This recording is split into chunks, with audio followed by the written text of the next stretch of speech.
in the year 261 BC, that's 62 years after Alexander the Great died in Babylon and 210 years before Cleopatra was born in Egypt, northern India was ruled by the mighty Maurya Empire.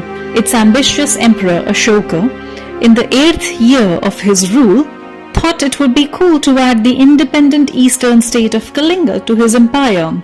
So he waged a bloody battle on the teeny tiny Kalinga so he could get control of the eastern trade routes, which were crucial to the Mauryan economy. The result of the war? A bloodied battlefield of thousands upon thousands of dead men. An equal number, if not more, of women and children, families, households left without their sons, fathers and brothers. Thankfully, for once in the history of India, and perhaps the world, and even mankind, a privileged highborn who'd always had it easy actually felt bad about the misery he had caused on so many poor families in his personal search for his vain territory and his vain glory. So here was Ashoka, the mightiest king, sunk deep in sorrow and regret at the pain he had caused. An ironic turn of events, if you ask me, as his name Ashoka actually means without sorrow. This deep remorse at winning the Kalinga War became the key moment of Ashoka's life. Ashoka entirely gave up violence after this war and never fought another war to conquer territory, which is very admirable. Of course, he maintained armies to defend his territory. Not doing that would have been really dumb, which Ashoka was not.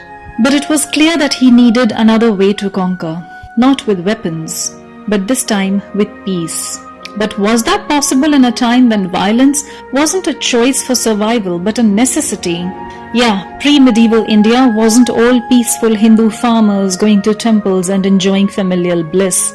Life was poor, violent, and definitely uncertain. The only answer available in the India of 261 BC that gave any hope for peace was Buddhism. Buddhism was a simple, modest order, mostly among its monks and monasteries, a place where everyone was equal, not layered into castes based on birth, but a place where even the lowborn, the poor, the diseased had a hope to live a life of dignity. Its founder, the Buddha, had died just less than 150 years before. His was a smaller star than that of Hinduism, but it was the one that promised the love Ashoka desired for his people now. When Buddha had died, his mortal remains were divided and distributed among the 8 kingdoms where Buddha had lived during his lifetime, and each kingdom had erected a stupa to keep his remains. Now, why was such a thing done?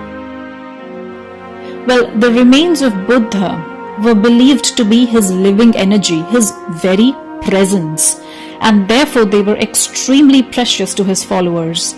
So Ashoka took these remains and further divided them into 84,000 parts to distribute Buddha's presence even wider.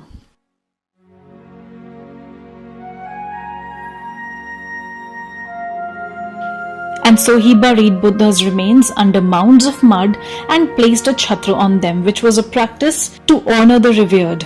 This was all that it was, and that's what a stupa is, a burial mound. And this was how the majestic Sanchi Stupas of today came into being. The original Sanchi Stupas were actually just half the size of the grand stupas you see today. Over time they grew bigger because the succeeding dynasties after Ashoka's added to the structure of these stupas, each one wanting to contribute their bit of reverence. These stupas today are actually one of the oldest stone structures left in India. But as Buddhism faded out in India around the 12th century, so did the stupas. The Sanchi Stupas were actually a lost and forgotten site until they were rediscovered by the British around 1818.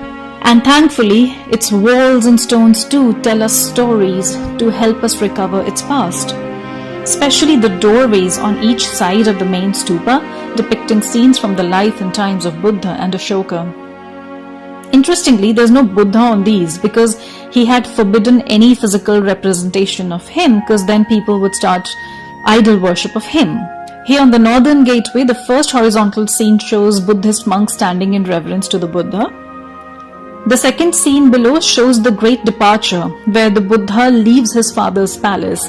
And it's really funny, you see the horse 5 times. So this was the 3rd century artist's charming way of portraying a moment of continuous action where the horse is going further and further away from the palace. The southern gateway shows an image of the stupa of Ramagrama near Lumbini, and this was one of the only stupas with the original relics of Buddha which Ashoka did not open. The western gateway shows scenes of Buddha's first sermon and his enlightenment. These stories, carved into stone by the nameless artists, gave birth to the modern Jataka tales, a tradition of storytelling which is still continued today. These Sanchi Stupas really are among the largest of Buddhist monuments in the world, but it's kind of funny that they are in a country where it originated but also faded away the fastest.